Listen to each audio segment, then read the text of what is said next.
have not eaten 5 days. It is the taxpayer's responsibility to take care of my kids.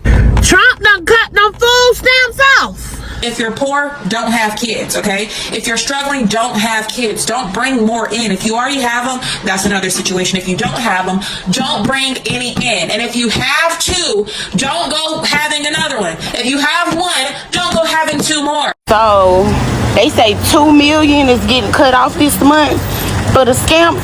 I'm about to go find out if I'm in that number, in that ratio. It's been day 5 and I have not received no food stamps. My disability checks is on hold. My cash benefits is not coming no more. They're still pending. It is the taxpayer's job to pay for my kids to eat and for my kids to be taken care of. I have over 2,000 followers on TikTok and I can't get not one person to send me 50 cents. If you're watching video and you can't send me nothing, I'm blocking you. You know, people are out here scrambling, asking, what are we gonna do? What are we gonna do? What are we gonna do? Take your butt to work. Let's get into this video.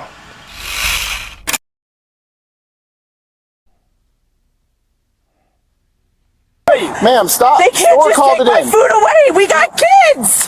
EBT's gone. What are we supposed to do? Starve? Don't be surprised when we start taking it. People gotta eat. Do you want to see what the food bank gave me this morning? I'll show you.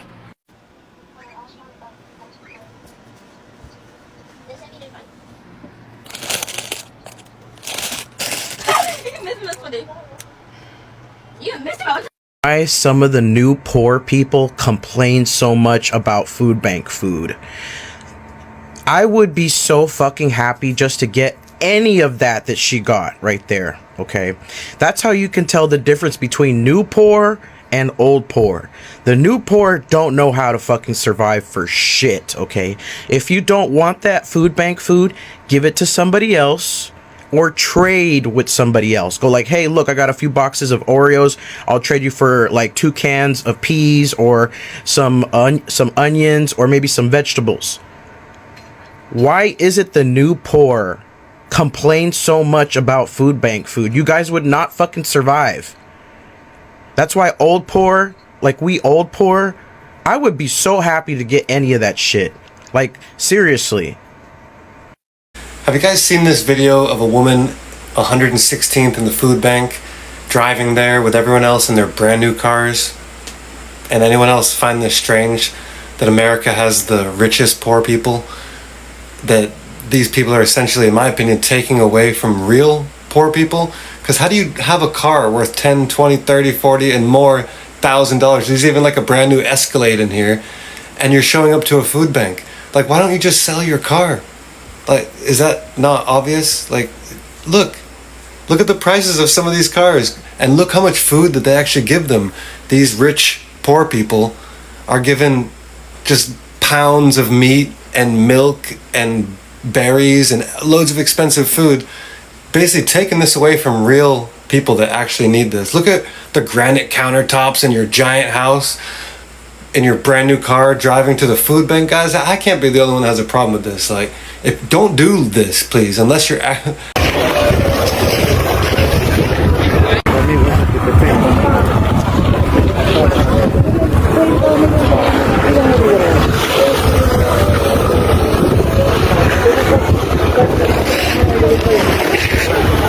Take a step aside here. There is quite a bit of military members and their families in line because of this government shutdown. We're in day 9 of it, and they're here for a food pantry. There's all sorts of food that is available, and I spoke with some military member spouses, and I spoke with some department heads here at the ASYMCA on why this is so important. What's the difference in the amount of people that you've seen from today to previously? So when we first started coming, there definitely wasn't this amount of people. It was a lot, but it wasn't this amount to where it wrapped around the building. But lately it has been a lot. Like, we were here last week and we were in line for like 2 hours. In a normal week, we usually run out of food about 1 o'clock in the afternoon. Last week we ran out of food about 10:30. If you want to know how big of a problem hunger is in rural America, spend time at a mobile food bank. It's 90% of what I consume. 74-year-old Lorna Hall made sure to be the first at this line in Clinton, Missouri. You've been here since last night. Yeah. It's that important to get what you need. Yes. And I don't keep the car running. I can't afford the gas, so I have sleeping bags to stay warm. Folks here share a similar raw reality. I still feel bad that I have to come up here and sit on a line, to get food. It's embarrassing as hell. Leo and Donita Barnett are among the 175 households receiving food today. Thank God we got it. We'd probably be sitting down there laying underneath a tree somewhere. It's a matter of life or death. It is. It is. Pastor Marty Reese oversees the distribution. We're in serious times. I mean, people are struggling. Cost of living has went up. Everything has went higher. Are you seeing more people coming through these lines? We used to see maybe 50 to 60 cars. It's doubled, and it's probably going to get worse. Feeding nearly 375,000 people falls on Harvesters, a nonprofit food network.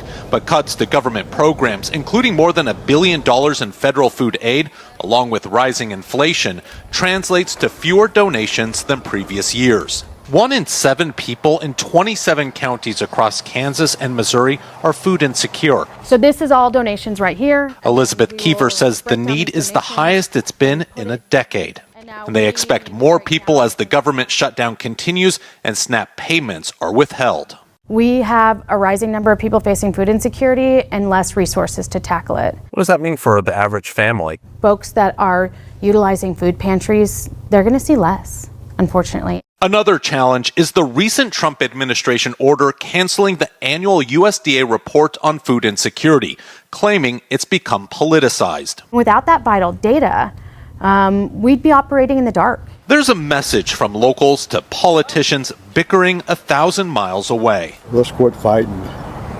Democrats and Republicans, come on.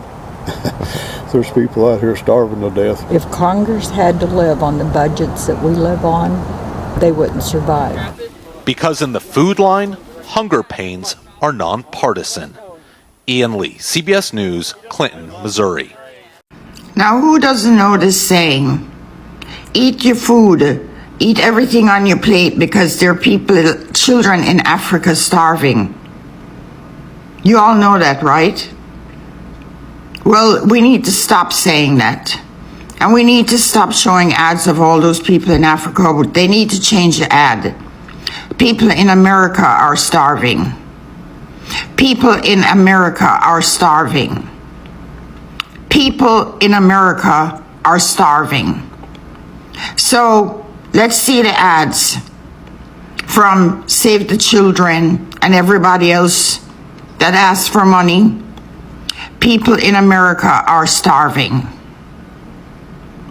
Let's stop using Africa as a place where we need to send money, as opposed to the people in America are starving while Trump and his billionaires lavish themselves. Okay? Hello everyone. Welcome back to the channel. So it's finally happening. Food banks all across America are overflowing with families who lost their food stamps after the recent cut. This is heartbreaking to watch. The very system that was meant to keep people from starving is now being torn apart, and families, especially children, are paying the price. Oh my God. Let's talk about what's really going on. Well, people here waited in line from 45 minutes to an hour to get a box of food here at St. Mary's Food Bank. We're at the 31st Ave and Thomas location.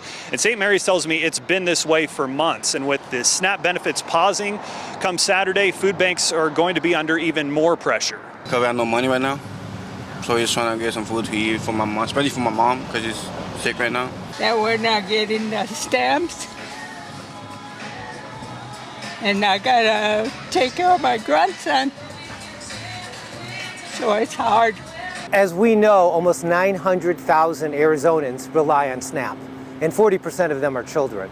And so we believe that some of those folks are in line already, but we believe that many of those will visit our food banks over the next couple of weeks if this isn't resolved. What do you want people in Washington, D.C. to know about the shutdown and the fact that this...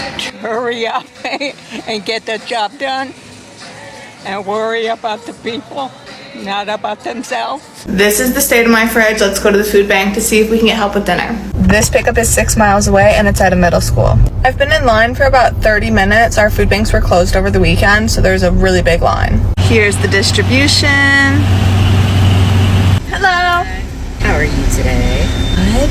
Have a good one. Yes, see you next time.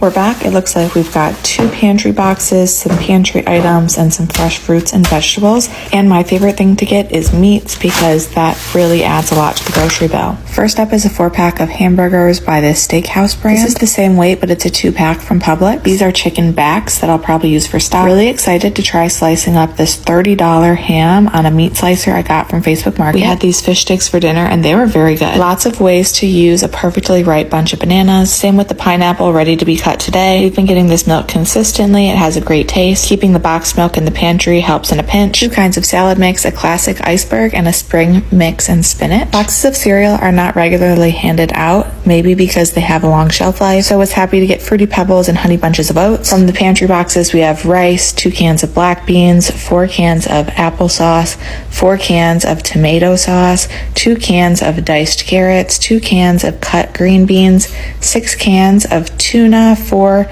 jars of peanut butter, 2 bottles of jelly, 6 packs of tuna fish, and 4 packs of spaghetti noodles. This is my impression of a Trump voter who is on food stamps. Here it is.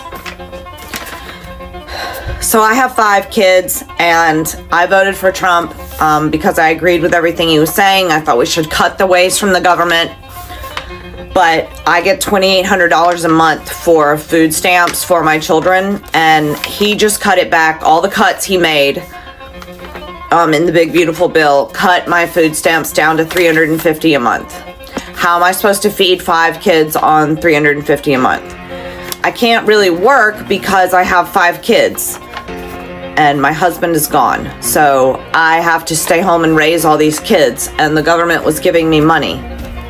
So when I voted for the government to cut all the waste, fraud, and abuse, I didn't know they meant me.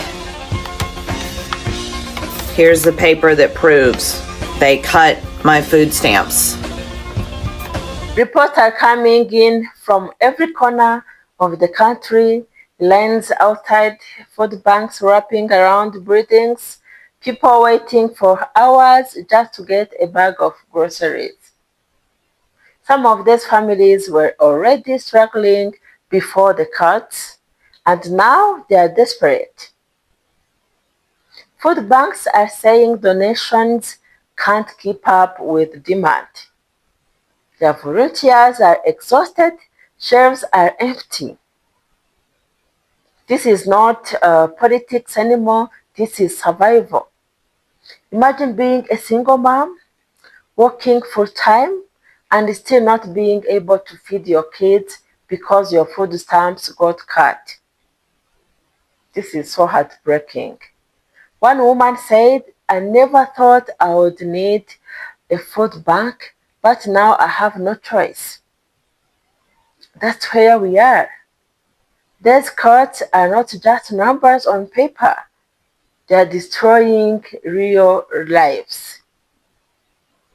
And the sad part, many of the communities now running to food banks are the same ones that cheered for smaller government and fewer benefits. They thought these programs were only helping others, mostly minorities, but now they see the truth. I think now they are seeing the truth. Poverty has no race. Poverty has no race. Hunger doesn't care who you voted for. This whole situation shows how fragile America's safety net really is. One policy change and millions are thrown into chaos. So instead of fixing the system, leaders are playing politics while families starve. The divide between rich and poor keeps growing, and no one in power seems to care. Just no one. Food should never be a political weapon. We live in one of the richest countries on earth, yet families are lining up for food like it's a war zone. It's time people start paying attention, because if this continues, the middle class will be next. Yeah. So what do you think? Is this the wake-up call America needs? Or is this just the beginning of something worse? Let me know in the comments, and hit that like button and subscribe for more real talk and reactions like this. And remember, empathy isn't weakness, it's what keeps humanity alive. Yeah. So thank you so much for watching. Catch you next time. Bye.